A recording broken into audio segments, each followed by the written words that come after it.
Hello everyone. So today we are here at MyDrash for Parashat Kedoshim, and it's a double parsha, but we're going to do something from Parashat Kedoshim. This also in Israel is the week where we have Yom Ha'atzma'ut, Independence Day. So this will also be tied in slightly to that event, which will happen here in 2 days' time. So in Parashat Kedoshim, one of the halachot that appears is the halacha of Orla, of not eating food, not eating fruit that comes from a tree that's only 3 years old. Anything under 3 years, you're not supposed to eat anything. You just leave it there, and in the 4th year you eat it in a special way that's sort of unique to that year, and then from the 5th year and on you can take all the food. And in the context of that mitzvah, the Torah comes and starts out by saying, now you're in the desert, so you obviously don't have any fruit-bearing trees, but in the future you will be in Israel. And so it says, "V'chi tavo'u el haaretz u'nita'atem kol etz ma'achal." So it begins by saying, when you come to the land of Israel and you plant fruit-bearing trees, and then we should wait 3 years until you actually start eating from the fruit.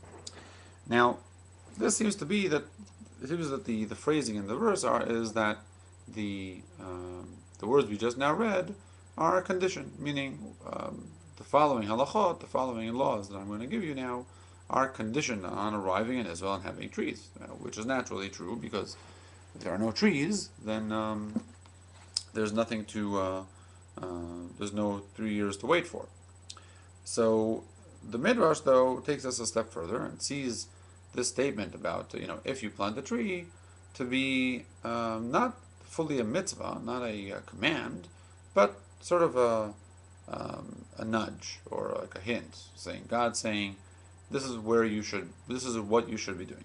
The Midrash says in Tanchuma Parashat Kedoshim, "Amar lehem HaKadosh Baruch Hu liYisrael, af al pi shetimtzeu ota mele'a kol tuv." Even though God told Israel, even though you find the land full of of all good things, of already of having trees and other good attributes, lo tamru neshev velo nita, ela hevu zehirim banetiyot. You should not say, let us sit and not plant more trees. Rather, be careful to plant. So God is saying here, not just if you plant trees, but you should plant trees.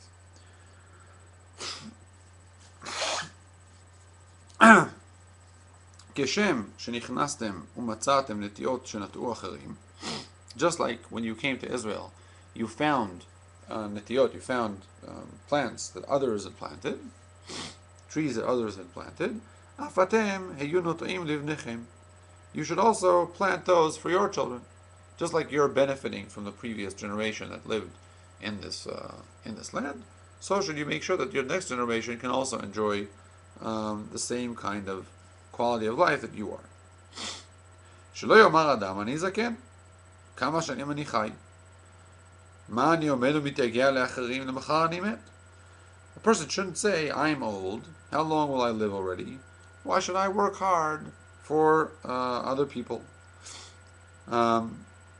Then they quote something from Kohelet, and then it says, "Ilulei she'akadosh baruch hu he'elim milibo shel adam et yom hamita, lo haya adam boneh velo notea." If God had not hidden away from man the fact that he's going to die, or the day that he will die, he wouldn't build and wouldn't plant. Shaya omer limachar ani met, because he would tell himself, why should I work? Tomorrow I will die, and no reason for me to work. למה אני עומד ומתייגע לאחרים? Why should I work for other people? לפיכך, העלים הקדוש ברוך הוא מליבות של בני אדם את יום המיתה. God hid from people's hearts the day of their death, שיהיה אדם בונה. So a person will build זכה. יהיה לו, לא זכה לאחרים. If he is fortunate and he lives a long life, then he will be able to also enjoy the fruits of his labor. If not, then other people will enjoy the fruits of his labor, but the labor doesn't go to waste. So, to summarize shortly what this Midrash said, it starts off by saying that God encouraged the people of Israel to plant new trees, so that the future generations would also have something to enjoy. And then it goes on to saying how God hid from us the day of our death, because by hiding it, that's what gave us the impetus, the drive to do new things, to build and to plant new things, even if we won't enjoy them ourselves. Now, I think it's pretty clear that the indication here is the emphasis here is not on knowing the date of our death, but it talks about how God sort of divorced it from a person's heart.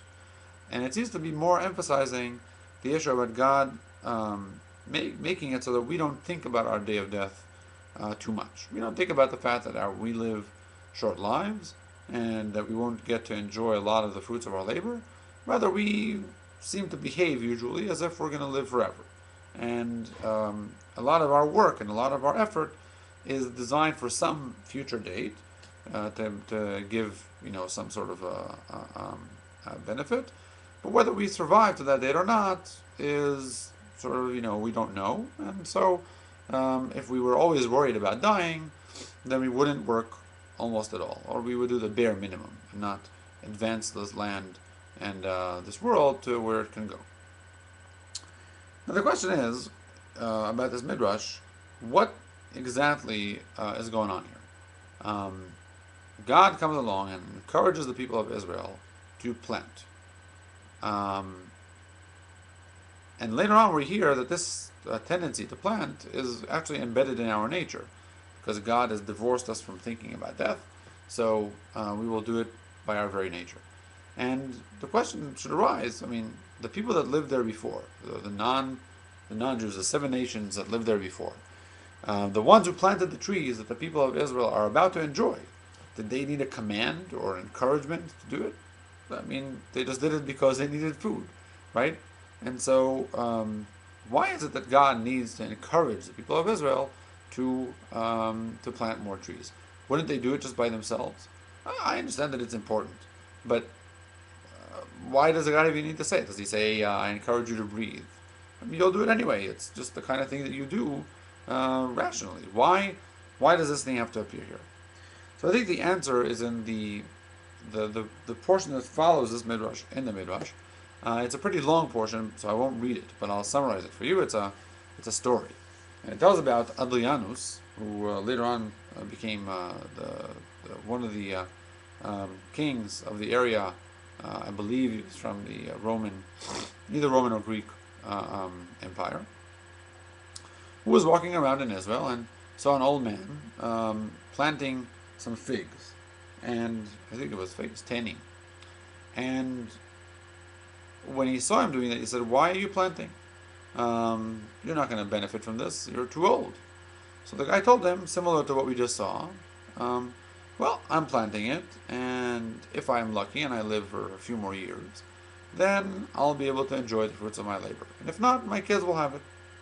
And then, 3 years later, Adlianus passes by again, after going off to war, and he sees this old man again. And the old man comes to him and says to him, "Look, here I'm giving you now this basket full of figs from my tree. And you see, I was zoche. God smiled upon me, and I lived to enjoy the fruits of my labor." And so Adlianus was very affected by this, and he told his servants, take this man's fruit, whom he brought to me as a token, and fill up his basket with gold. The story, though, doesn't end there. If it would end there, it would simply be a repeating the theme that we just saw. It actually has a continuation. That man had a neighbor, a man and a wife, and the wife heard this story, heard how this man came and gave Adlianus this fruit, and he filled it up with gold. And she understood something completely different. She said, "Oh, obviously Adlianus likes fruit." And so she turns to her husband and says to him, I'll quote that over here. She says to him, "Kol bnei adam olchim." All the people are going to this Adlianus person. "Ve'akadosh baruch hu noten lahem u'mezamen lahem tova." God helps them out. God arranges for them to benefit um, from this um, from Adlianus. ואתה יושב בבית חשוך באופל, and you're sitting around in a house that's dark and damp and dark, right? הרי שכן שלנו כיבד את המלך בכלכלה של תאנים ומילא אותה לו זהובים ואתה עמוד בתול סל גדול, etc. He says, look, our neighbor just got a lot of money by going to Adlianus. Maybe you should do the same thing. Go to him with a basket full of really good fruit, not just these figs that Adlianus brought, and let's see if he fills your basket up with gold. And of course, as you can imagine, he gets there to Adlianus, and Adlianus gets very upset at this person who's trying to basically take money from him for no reason. And this neighbor obviously did not understand the context of the first, in which the old man from the first part of the story talked to Adlianus, and so he has him beat up. Okay, and so that didn't work out so well. So the question is, what is the first part of the story we understand, but what's the meaning of the second part, and how can that enlighten us as to the Midrash that we opened up this post with? I think the key is in understanding 2 points over here about the behavior of the neighbor. First of all, one nice little the main thing is that to see that the words that the wife uses about how God is the one who brings the good, I think that sort of at first glance it appears to be a positive thing, but actually that's the negative side of the story. This couple seems to be that the husband just sat around and did nothing.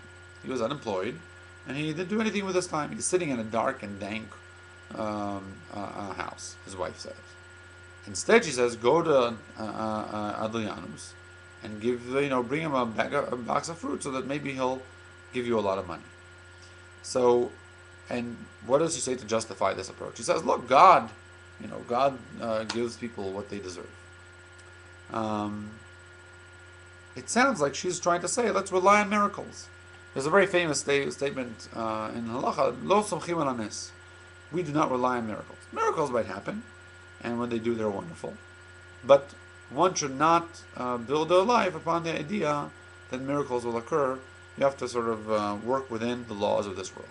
But this woman, no. She said, look, why are you sitting around doing nothing in this house? Go and get some money from Adlianus. Okay, so basically she's trying to rely on a miracle. She's saying, you should work hard. You shouldn't invest, and take time. No, we'll wait for the lottery to come along. Yeah, we'll wait for the moment where we can make a quick buck, and that's how we're going to get by. But not because I think I can control that quick buck. She says, no, it's God. God is the one who will provide. We're just going to be pious people, and God will provide what we need. That's a very problematic approach. Definitely from a Jewish perspective, you're supposed to work within this world. You're not supposed to rely on the miracles. And when you do, then that's inappropriate. That's not what God intended for you to do. God wants you to work within the natural laws of the world. And really, you can think about it that, this old man, the other thing is that this old man and his neighbor, they both had fruit. But one of them used that fruit to plant more fruit and generate fruit from which he eventually gained something. While the other one didn't plant the fruit. He just wanted to use the fruit to somehow, win the lottery, right, with Adlianus. So, sort of like this nice parallel there. How does this explain to us the opening midrash that we started with? So we asked, why does God need to encourage people to plant? After all, the economic forces will do what they do, and they'll plant on their own. And that's what God says. I made sure to divorce from people the thought about death so that they'll invest in the world. I think the answer is that we have to remember who God is speaking to. He's not speaking to us or to the people of Israel who have been in the land for hundreds of years. He's talking to the people of Israel in the desert. In the desert, things were exactly the opposite. In the desert, God encouraged people to rely on miracles, right? And we see this immediately when we think about the manna. Uh, the manna was food that came from the sky, and not only was it food that came from the sky in a miraculous way, so you didn't have to work for the food, but in fact you were not even allowed to have long-term plans. You had to get used to the fact that every day there will be food, and you were not allowed to store from one day to the next. People that tried to store from one day to the next were penalized, and God was upset with them. Only on Shabbat were you allowed to, on Friday, collect for Shabbat. But you were never allowed to think long term. Now, take people like that, and think about what it means to now wait for 3 years, since whenever you plant, and you have something sprout, till when you can actually benefit from it. It's inconceivable to people who were used to working on a daily, from day to day, like not knowing where their food would come, and relying on miracles for it to come. Okay, so being in the desert completely changed their perspective. They're moving from a point where they're relying on miracles to a point where they need to take care of themselves. And that also has to do with the issue of death. When you live in the desert, death is very close. And not only because the desert is a dangerous place, but because there's no food in the desert. Every day you need to hope that God doesn't decide to close to shut down the operation, and that God will make sure that you will get what you deserve or what you need in that day. So death is pretty close. It's hard to ignore the fact that tomorrow you can die, and we see that every time there's a lack of water or a lack of food, the people of Israel get extremely hyper about it. They get extremely worried, and part of it may have been just sort of lack of belief in God. But once they had nothing to believe in, suddenly, like everything crumbled. There was the worst case scenario was pretty terrible. You had nothing to fall back on because you couldn't build on anything. You couldn't collect. So when they came to Israel and they saw the food, they might have said to themselves, "Oh, nothing's really changed. Sure, we don't have the manna anymore, but we have trees. These trees were here waiting for us. God provided. We don't need to work it. That's not the way we work with God." So God says to them, no, no, no, no, no. When you move to Israel, everything's going to change. You're going to become like a normal people. You're going to have to work with the normal, natural forces of the world. And so, yes, I know that until now, I've been pampering you. I've done it for my own reasons. I wanted to make you realize that all the food comes from me. And it's true, really, that everything comes from God. God can make miracles. And God can make things, pop out of thin air.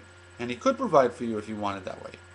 He wanted to that way in the desert, where He was trying to teach you that it all comes from Him. When we get to Israel, that's over. Now we need to learn to work within the system, not outside the system. And so, realizing that this is a transition phase, God gives them a little nudge, a little recommendation. He says, you don't see it now. You're coming to a land where there's lots of food and fruit and trees all growing, and you'll be able to survive for a while. But trust me, you want to start planting now. It will take you 3 years. It will be a long process. But once you get into it, you'll understand the importance of it. Once you get settled in, you'll start letting you'll get used to the natural way the world works, and then you'll realize the wisdom in what I'm telling you. So, to conclude, because the people of Israel were in such a unique state in the desert, they needed that extra push. They needed that extra hint to say to them, go ahead and do this. And we learn from this also the importance of not relying on miracles, right? And sort of, not thinking that just by saying the mantra, God will provide, we've sort of done our duty to ourselves and to our families to try. We need to work harder. If God wants to give us a miracle, that's fine, but that's not our right or privilege to rely on those miracles. I want to conclude by a little point about Yom Ha'atzma'ut. When we look at Israel today, one can be critical of a lot of things that happen in Israel. And one should be critical of things that deserve criticism, for sure. But sometimes you get the feeling that the criticism overshadows some of the great achievements that we've had. And I think that it's important for us to realize that coming back to Israel after so many generations and millennia in the diaspora is similar very much to the people of Israel walking in for the first time into Israel and learning to grow trees, something that they had never done before, or at least one generation had never seen that or done that before. And we've been away from the land of Israel for many, many generations, and so a lot of the issues that are dealt with here in Israel about how to manage an army, how to deal with wars in a moral way, how to run an economic situation, how to be in touch with people in the diaspora. These are questions that we simply haven't dealt with in many, many generations. And so, in some sense, we're still just learning. We're still children in that sense, that we're learning again how to do this stuff. And so it's only natural that it would take a while. We've only been around for now 64 years. And, in a person's life, that's a lot, but in a people's life, that's just barely over one generation. And so we need to be, maybe two generations.